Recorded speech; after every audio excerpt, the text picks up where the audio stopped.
Donald Trump's press secretary, Kayleigh McEnany, was asked to definitively condemn white supremacy today during the White House press briefing, and she couldn't do it. I'd like to ask you for a definitive and declarative statement without ambiguity or deflection. As the person who speaks for the president, does the president denounce white supremacism and groups that espouse it in all their forms? This has been answered yesterday by the president himself, the day before by the president himself on the debate stage. The president was asked this. He said, sure, 3 times. Yesterday, he was point blank asked, do you denounce white supremacy? And he said, I've always denounced any form of that. I can go back and read for you in August 2019, in one voice, our nation must condemn racism, bigotry, and white supremacy. In August of 2017, racism is evil, and those who cause violence in its name are criminals and thugs, including the KKK, neo-Nazis, white supremacists, and other hate groups. I have an entire list of these quotes that I can go through with you.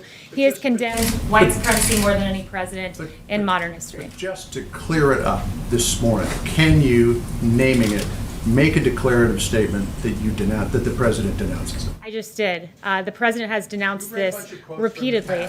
The president was asked this. You're contriving a storyline and a narrative. I'm just asking you to put He this said, to rest. I just did. I read you all of the quotes, and if you need to see them in writing, I will put them in an email. Hold on. So, Kayleigh, can you right now denounce white supremacy and the groups that espouse it? I just did. The president has denounced white supremacy, the KKK, and hate groups in all forms. He signed a resolution to that effect. The president just last week, perhaps you all weren't covering it, but just last week expressed his desire to see the KKK prosecuted as domestic terrorists. This president had advocated for the death penalty for a white supremacist, the first federal execution in 17 years. His record on this is unmistakable, and it's shameful that the media refuses to cover it. When you're arguing with your own propaganda network, Fox News, you know you have a problem. The next reporter asked Kayleigh McEnany to list anything Trump has done to combat the violence of white supremacist groups in the United States. And she can't do that either. Thank you. The FBI and the Department of Homeland Security say that racially motivated violent extremism is one of the deadliest threats that we face in the U.S. Does this White House agree with that assessment, and what is it doing to combat this threat? The president has done quite a bit to combat this threat. First of all, last week, he also, in addition to saying he wants to prosecute the KKK as domestic terrorists, he said that lynching should be a national hate crime. Again, I think there's no stronger signal that you can send than advocating for the execution of a white supremacist, the first time there's been a federal execution in 17 years. He's been unmistakable. It's different than actually doing it. He's continually condemned it, and it is really... The record on this, to go to John's question, is mixed. He has condemned it, he has equivocated at times. He said he didn't want to acknowledge it or address it. His record is very mixed on this issue. His record is not mixed in the slightest. And when you go back in history, you can see that history right here. When you go back in history, you can see that Jesse Jackson has praised the president as someone who served underserved communities.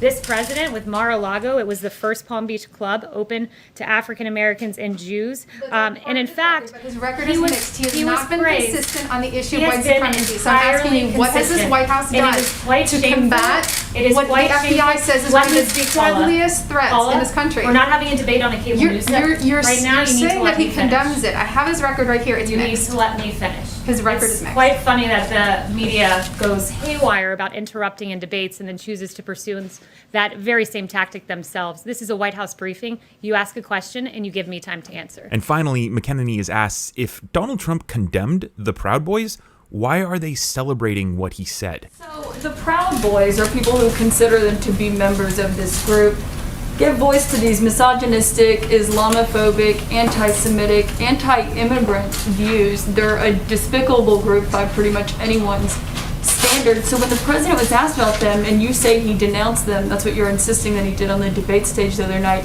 If that's the case, then why are they celebrating what the president said on the debate stage in front of millions of people? Well, I don't speak for that group, so I'm not sure why you're asking me why they're saying a certain thing. If someone denounced you, you probably wouldn't put it on a t-shirt and make badges of it, right? The president did denounce them. He was asked, will you tell them to stand down? He said, sure. He went on to stand. Which seems like an instruction. He said stand back. And then just yesterday when he was asked, he said specifically stand down, a synonym with stand back. And the president said, sure, when asked by the moderator whether they should stand down. So again, it's really interesting, too, to see that the media seems to be be the only one putting the names of these groups into headlines, into media reporting.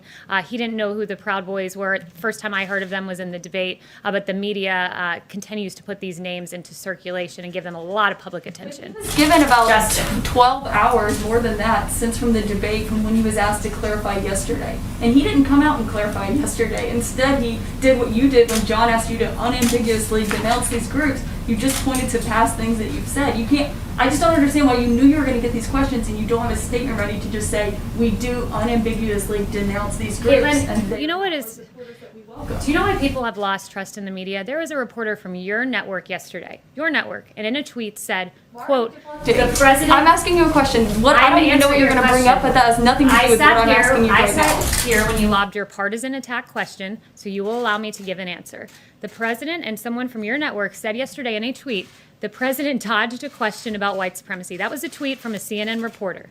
The president specifically, verbatim, was asked yesterday, white supremacy, do you denounce them? To which he responded, I have always denounced any form of that. Those are the facts. And CNN, I know that truth is of no moment to your network, but those are the facts. They're not the facts. Why are Republicans are calling on the president to be more forceful? His own party. So to reflect on this moment, if you can't condemn white supremacy, you can't list anything the president has done in 4 years to minimize the violence of white supremacist groups, and you're ignorant of who these groups are, then you should not be in a position of leadership. Thanks for watching and liking the video. Subscribe so you get the next one in your inbox. I'm Brendan with Reflect News.